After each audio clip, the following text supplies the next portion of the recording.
Okay, you guys, this is the last income report for 2021. I am going over December's income and sharing whether or not I hit my goal of making $100,000 in revenue. Stick around.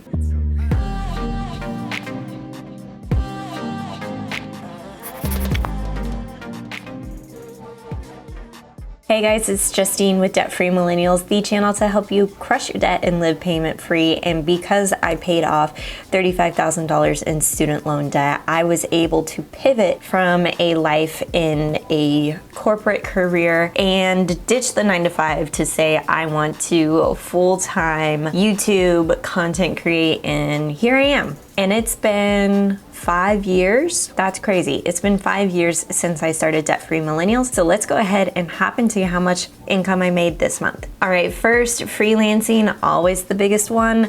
I brought in $6,650. December is usually a really busy month for content creation for me, and so is January. So January, I anticipate also being pretty high. However, I didn't make any money with sponsorships last month, and that's mainly because some of the contracts had already been completely fulfilled, or I'm still waiting on payout from sponsorships. So I have a few that are in the works that I won't be paid out until probably next month, and then I have a payout in March. So even though I'm still doing the sponsorships, I just didn't get paid for them this month. Digital products brought in $432. I am in the midst of putting together a little launch campaign for the updated workbook. Be sure to check that out. That is coming out in January of 2022. So I'm super stoked. I'm hoping that'll help ramp up my revenue for digital products in January. Affiliates brought in $1,018, and YouTube brought in $1,501. So I felt really good about this, even though I've had YouTube and affiliate revenue be a lot higher in the past. It still is just nice to know that my consistency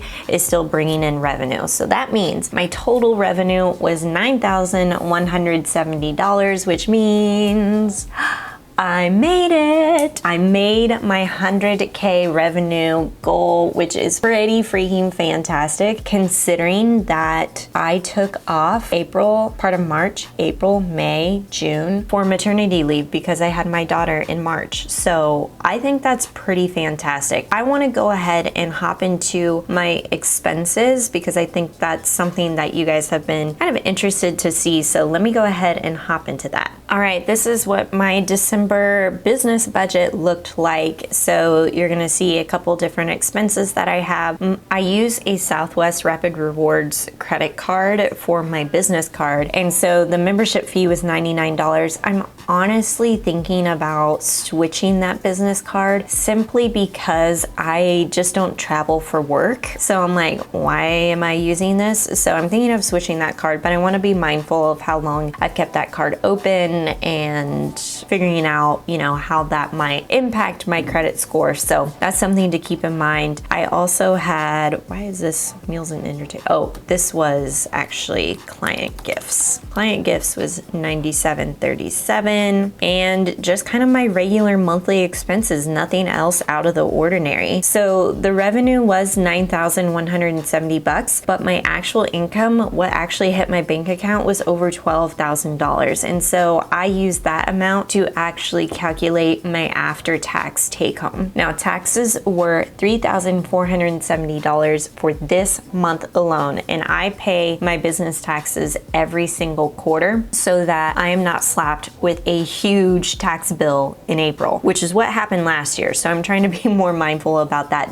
this year. So after taxes, after contributing to my self-employed IRA of $1,000, my after-tax take-home was $6,444. Now, I don't typically actually transfer all of that money into my personal checking account simply because I like to invest back into my business and have a pot of savings money that I can pull from when I'm ready to update my equipment or hire out contract workers, or maybe invest in some sort of digital service that's really going to help out my business. So that being said, I do like to hold on to some of that money. Let's go ahead and hop into my obstacles and wins. All right, so I think the biggest obstacle is making sure that I'm hitting all of my sponsorship requirements. Now that I'm folding that into the channel, and maybe you have seen that, I want to make sure that I am staying on top of a consistent schedule and routine, and I feel like that's kind of been all over the place, and probably because the holidays were in the middle of some of my sponsorship deals, and so it made it a little difficult to figure out when I needed to be posting those videos and when I should be really pushing that out on social media. I think that was by far the biggest obstacle for this month. Now, the biggest wins obviously was hitting the $100,000 revenue goal. That is just so cool. I'm very proud of myself for doing that, even though I took time off to be with my baby. Also, another big win that I wanted to share with you is that Kyle had completely put together an outline for a new program that we are trying to push out this year. So I'd love to hear your thoughts. If you work in a traditional 9-to-5 setting, whether that be actually in an office or remote, we are working on a money class that HR can